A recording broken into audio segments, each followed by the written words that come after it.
Voltei aqui que estava estourando o tempo. Pessoal, não se confundam. A pilha, o positivo saem os elétrons, né? E o negativo é onde entram os elétrons. Deixa eu até dividir a tela aqui, ó. Vamos dividir a tela aqui.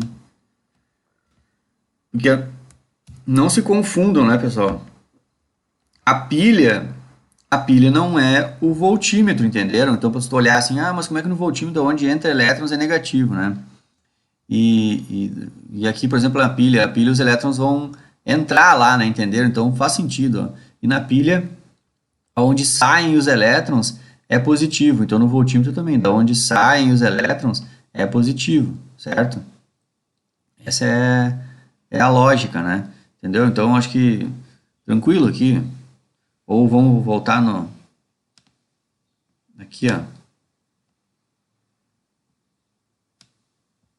Vamos baixar aqui, ó.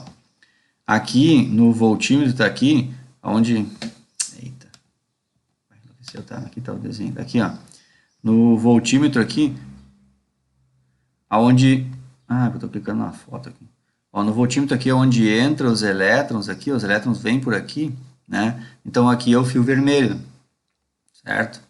E aqui é onde saem os elétrons, é o fio pretinho aqui, beleza? É isso aí. Então, esse padrão a gente tem que reconhecer, certo?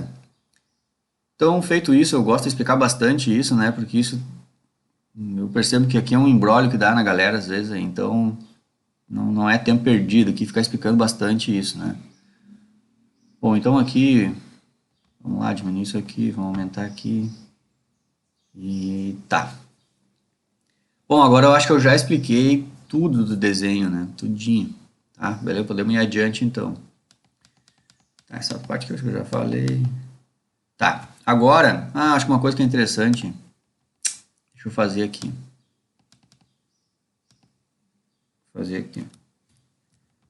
Eu vou, só para mim ir explicando e ficar sempre com o desenho ali do lado, não precisa ficar voltando toda hora. Então eu quero falar disso aqui, com as grandezas envolvidas ali. E vou deixar esse desenho pequenininho aqui do lado. Aí ele me ajuda na explicação aqui, tá? Vamos lá, ó. Quais são as grandezas que estão envolvidas aqui na eletrólise, né? Porque é por aqui que tudo vai se agarrar em tudo aqui, né? Tudo que a gente for estudar adiante depende do que a gente vai ver agora aqui. Tudinho. Todas as técnicas que faltam estudar aqui. Então vamos lá. Quais são as grandezas envolvidas? Primeira grandeza é a carga, que é simbolizada pelo Q minúsculo, e a carga ela é dada em coulombs, né? E 1 coulombs ele tem 6,24 vezes 10 na 8 elétrons. É um montão de elétrons, né? Então, uma carga, 1 coulomb, tem essa quantidade de elétrons aqui. Percebam que se sai elétrons daqui e os elétrons migram para lá, esse aparelho aqui, a gente pode... Esses aparelhos aqui podem nos dizer quantos elétrons passaram ali. É bem isso. Mas como é que a gente vai medir quantos elétrons? É só medir a carga. O que é medir a carga? Vejam que medir a carga é uma coisa bem fácil, ó. É só eu pegar a corrente que esse aparelho me dá, o amperímetro me dá a corrente, ele mede em ampere, né? 1 ampere quer dizer 1 coulombs por segundo. Então, por exemplo, assim, se tu estiver tomando uma corrente elétrica em ti, assim, de 1 ampere, nessa vazão, né? Porque a corrente elétrica é a vazão, né, pessoal? Então, uma corrente elétrica de 1 ampere, ela quer dizer que tu está recebendo 1 coulomb é 6,24 vezes 10 na 8 elétrons por segundo. Cada 1 segundo tu recebeu essa quantidade no teu corpo lá. Tá passando por ti lá, né? Então é isso que é a carga, né? Ó, então a carga é essa quantidade de elétrons aqui. E para descobrir a carga é bem fácil, basta pegar a corrente elétrica e multiplicar pelo tempo. Bem simples, né? Porque a carga é isso, o ampere é coulombs por tempo, né? Então é isso, tu pega a corrente que tu está recebendo e multiplica por quantos segundos tu recebeu aquela corrente. E aí tu vai saber, em outras palavras, quantos elétrons tu recebeu, né? Eu estou dizendo a gente, né? Mas é o sistema, né? Então, se eu souber a corrente elétrica que está passando aqui nesse sistema e quantos segundos isso aqui ficou acontecendo, eu consigo descobrir quantos elétrons vieram para cá, para esse lado aqui, ó, para esse eletrodo aqui, né? Entenderam? A gente consegue, em outras palavras, descobrir quantos elétrons passaram. Tá? E a gente descobrir quantos elétrons passaram no sistema, né, por um determinado período de tempo, isso é muito importante. Se a gente olhar a reação que está acontecendo aqui, tanto aqui como lá, olhem nas reações químicas, faz parte da reação química descrever quantos elétrons foram envolvidos, né? Por exemplo, o cobre. O cobre recebe 2 elétrons e vira cobre metálico. Percebam que existe uma estequiometria aqui, uma proporção, né? A cada 1 mol de cobre, eu preciso de 2 mol de elétrons para formar o cobre metálico. É uma estequiometria química, uma proporção química, né? Então eu posso pensar em elétrons não só em número de elétrons a la louco, assim, mas eu posso pensar em mol de elétrons. E existe. Mol é só uma quantidade, né? É o número de Avogadro. 6,02 vezes 10 na 23. Então aqui, ó, se eu pensar em número de mols de elétrons, eu posso calcular o número de mols de elétrons que passou aqui na determinada carga, é bem tranquilo. É só pegar a carga, né, que é a corrente vezes o tempo, é a carga, dividido pela constante de Faraday. Se tu pegar a carga e dividir pela constante de Faraday, que é 9,6 vezes 10 na 4, ou seja, é 96.485, né? Na real é isso. A constante de Faraday é 96.485. Se tu pegar a carga, que é corrente vezes tempo, e dividir pela constante de Faraday, tu sabe o número de mol de elétron que saiu daqui e veio pro lado de cá. Legal, né? Então, bem barbado, a gente já sabe o número de mol. Beleza, ó, só aqui já matamos a charada. Tu sabendo o número de mol, tu vai por estequiometria. Vejam que a cada 2 mol de elétron, a gente precisa da metade, né? 1 mol de cobre só para reagir. Se eu disser para ti que 2 mol de elétron migraram para o lado de cá, dá para perceber que foi 1 mol de cobre 2+, virou cobre metálico. Porque é a metade, né? Só aqui já mata a charada. Mas, existe mais essa equaçãozinha aqui para os preguiçosos que não querem nem pensar em proporção de mol, né? Se tu quiser saber o número de mol de reagiram, basta tu fazer a carga, que é a corrente vezes o tempo, e dividir pela constante de Faraday, só que aqui a constante de Faraday está sendo multiplicada pelo número de mol envolvido na reação. Beleza? Eu, por exemplo, já considero que essa equação aqui é para preguiçoso, né? Acho que era só pensar em que a cada 2 mol desse reagiu com um desse, né? Nós nem precisávamos ter feito isso aqui. É óbvio que sabendo o número de mol de elétron, é a metade do número de mol de elétron que vai ser o número de mol de cobre que reagiu, né? É bem óbvio, né? Mas beleza. Se quiserem usar essa equação aqui, também. Tá? Que é o número de mol. Qual é o número de mol de cobre que reagiu? Ah, é a carga, que é a corrente vezes o tempo, dividido pela constante de Faraday, só que multiplicado pelo número de mol de elétron envolvido na reação, que era 2. Aí tu vai botar o número 2 aqui, e tu vai descobrir o número de mols, número de elétrons por molécula, né? Número de elétrons por molécula. Aqui é o N, né? Tu vai descobrir o número de mol que reagiram, né? O número de mol de cobre, por exemplo, que reagiu. O N aqui é o número de elétrons por molécula, né? É bem isso, eu até escrevi assim, número de elétrons por molécula.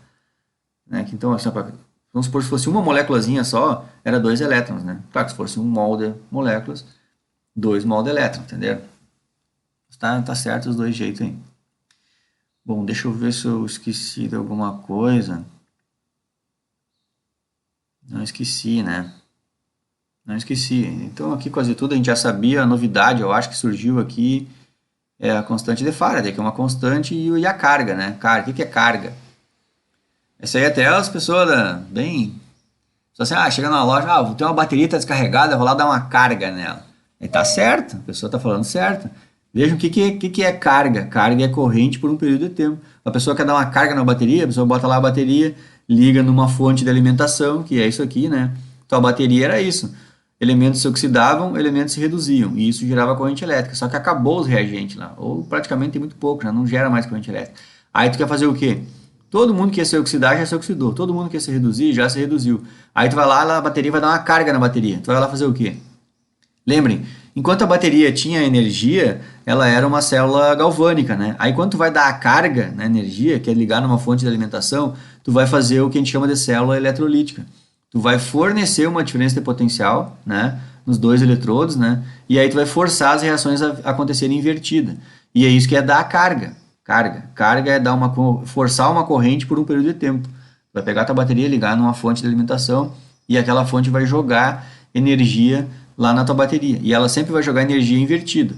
Se elementos se oxidavam para gerar corrente elétrica e outros se reduziam para como é que eu vou dizer?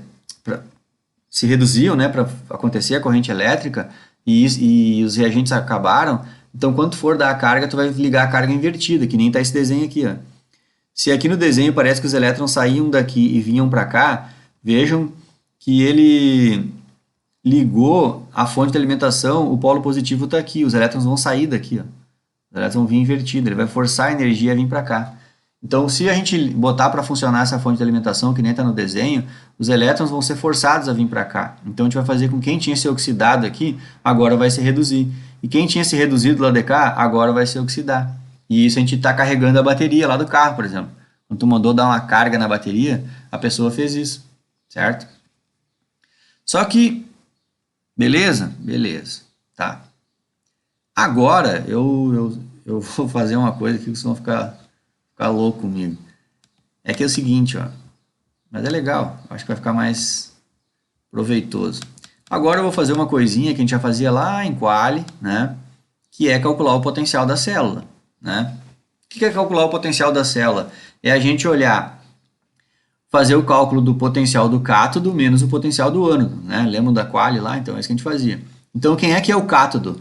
O cátodo é aquele eletrodo rico em elétron. Então, se a gente olhar para o nosso desenho aqui, o eletrodo rico em elétron, os elétrons vêm para cá, né? O eletrodo rico em elétron é o cobre, né? E quem é o ânodo? É o eletrodo que fica pobre em elétron. A galera se oxidou aqui, entregou o elétron vai lá para o outro eletrodo, né? Então, esse eletrodo aqui ele é pobre em elétrons, né? Então, o eletrodo pobre em elétron, ele seria esse aqui, onde está acontecendo a reação do oxigênio, certo? Então, aqui, ó, qual que vai ser o potencial que vai dar nesse aparelho aqui? O potencial vai ser potencial do cátodo menos o ânodo. É isso, sempre assim, né? Basta a gente olhar quem é o cátodo e quem é o ânodo. E aí é que tá a sacanagem que eu estou fazendo com vocês, que é o seguinte, ó. Se a reação que o livro disse pra gente, é aí que tá, eu estou fazendo porque o próprio livro disse, né? O livro não está dizendo que a água virou gás oxigênio, é o que tá a flechinha ali, ó, se for, é o que tá no Harris lá. A água virou oxigênio. E o livro não está dizendo que o cobre 2+ vai virar cobre sólido, se depositar no eletrodo, é isso que o livro está dizendo. Ele botou a flechinha assim, ó. E o livro não está dizendo que os elétrons saem daqui e vêm para cá e vêm para cá. O livro está dizendo isso, né? Tá dizendo isso. Se isso está acontecendo, quem que é o cátodo? O cátodo é o cobre. Não tem discussão. Aqui tá rico em elétron, esse cara aqui é o cátodo. E o ânodo, quem que é? O ânodo é esse aqui, que está pobre em elétron, é o ânodo. Beleza. Então vamos fazer a conta. Vamos fazer, ó. Potencial da célula vai ser o potencial do cátodo. Toda essa parte aqui, ó, que eu iluminei aqui, isso aqui é uma equação de Nernst para o potencial do cátodo. E aqui do lado aqui está outra equação de Nernst para o potencial do ânodo. Então tem, ó, toda a equação de Nernst para o cátodo, equação de Nernst para o ânodo. Como é que é a equação de Nernst? Aqui é o potencial padrão de redução. Lembram lá da Quali? Potencial padrão de redução. Sempre peguem esse valor. Aí vocês vão lá no livro, eu vou mostrar para vocês aqui, tabelinha apêndice H do Harris, potencial padrão de redução. Achem o cobre aqui. Vamos lá, tem ordem alfabética aqui. Ó. Achem o cobre, sério, chumbo, cloro, cobre. Achamos o cobre aqui, agora vamos achar qual é a reação que está acontecendo lá. Lá era cobre 2 recebendo 2 elétrons virando cobre sólido. É exatamente essa reação aqui. Ó. Tem que prestar bem atenção nisso. É exatamente essa reação aqui. A gente olha aqui qual é o potencial de redução dele. Positivo, né? 0,339. Então tá aqui no meu material lá, ó, positivo, né? 0,339. Beleza? Aí aqui é a constante aquela, né? O R vezes o T dividido pela constante de Faraday. O 0,0592 dividido por número de elétrons. Quantos elétrons são envolvidos? 2 elétrons ali. Então, dividido por 2. Vezes log da concentração dos produtos. O produto é o quê? Formar cobre sólido. Concentração de sólidos é estipulado que é quanto? 1. Reagentes, né? Produto por reagentes. Concentração do reagente é a concentração do cobre 2+. Então, está escrito aqui, concentração do cobre 2+. Tá? Aqui... Nem vou arrumar aqui, dá um trabalhinho, né? Mas aqui tem que deixar entre colchetes, né, pessoal? Concentração e vamos arrumar. Vai deixar o troço... Deixar errado, né? O chato é que aqui tem que vir pra cá. Não, vai ser fácil. Achei que ia dar mais trabalho. Não, tá aqui. Mexer nessas equações aqui é chatinho. Concentração de cobre e molaridade, né? Beleza? Então tá aqui, ó. E aí, então, a gente vai fazer essa conta aqui, beleza? E aqui no outro lado, a diferença é que a reação é a água formando o gás oxigênio, né? Então a gente vai pegar aqui, ó, quando... Ah, parei que estourou o tempo aqui.